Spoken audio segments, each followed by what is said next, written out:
February 24 readings. Ignatius of Antioch Epistle to the Trallians, chapters 7-12. Chapter 7, Remain in unity and avoid division.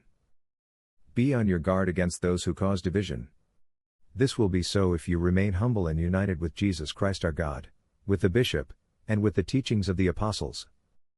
He who remains within the altar is pure, but whoever acts apart from the bishop, the presbyters, and the deacons is not pure in his conscience. Such a person is worse than an unbeliever, for what is the bishop but one who, above all others, has been entrusted with divine authority, imitating Christ to the best of his ability? What is the presbytery but a sacred assembly, the bishop's counselors? And what are the deacons but imitators of angelic powers, serving the church as the holy Stephen served James, as Timothy and Linus served Paul, and as Clement served Peter? He who does not submit to this order rejects God's design, despises Christ, and disregards his appointments. Chapter 8, Be on guard against the snares of the devil. I do not write these things because I know of any such divisions among you, but because I love you and foresee the devil's traps. Therefore, clothe yourselves with humility and be renewed in faith, which is the flesh of the Lord, and in love, which is the blood of Jesus Christ. Let no one among you harbor resentment against another. Give no occasion for scandal, lest because of a few reckless individuals, the entire body of believers be spoken against. For as the Lord warns, woe to him by whom my name is blasphemed. Chapter 9, Hold fast to the true Christ. Stop your ears when anyone speaks contrary to Jesus Christ. He is truly descended from David, truly born of Mary, and truly ate and drank among us. He was truly persecuted under Pontius Pilate, truly crucified, and truly died before the eyes of heaven, earth, and those beneath the earth. He was truly raised from the dead by the Father, and as he was raised, so shall we be raised in Christ. Apart from him, there is no true life.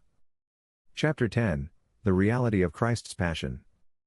If, as some unbelievers claim, Christ only seemed to suffer, then why am I in chains? Why do I long to face wild beasts? Would I suffer for an illusion? If his suffering were false, then my suffering is meaningless, and I would be guilty of false testimony against the cross of the Lord. But I do not place my hope in one who died only in appearance, but in one who truly died and rose again. Mary truly conceived the Word of God, and God the Son truly took on human flesh. He was truly born, nourished, baptized, suffered, was judged, and was crucified.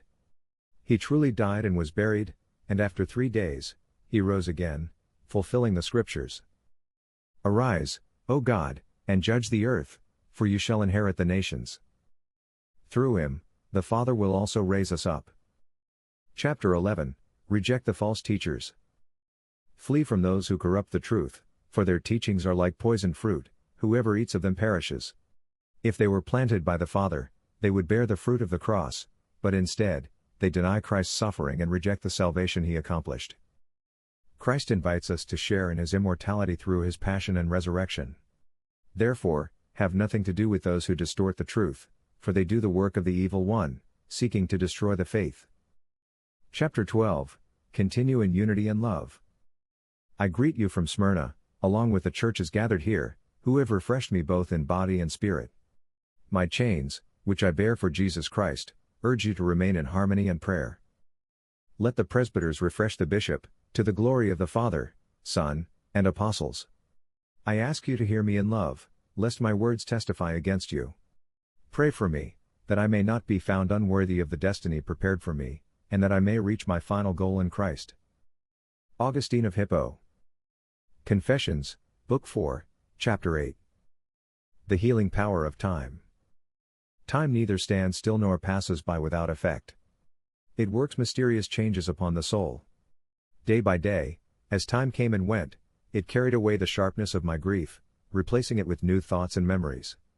Slowly, I was patched together again by the familiar pleasures that sorrow had momentarily displaced. But this was not a true healing, for while time removed one sorrow, it only prepared me for new causes of sorrow. How had my earlier grief so deeply wounded me, if not because I had poured out my soul upon the dust, loving a mortal man as though he would never die? The consolation of friendship. What revived and refreshed me most was the company of my friends, with whom I loved all that I loved instead of you, O Lord. Yet, this too was a false and deceptive comfort, An illusion that could not last, for each time a friend died, the sorrow would return.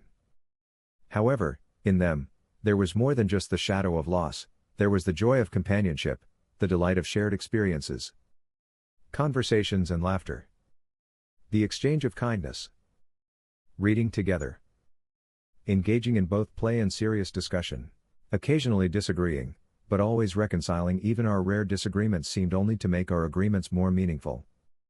The bond of souls in friendship.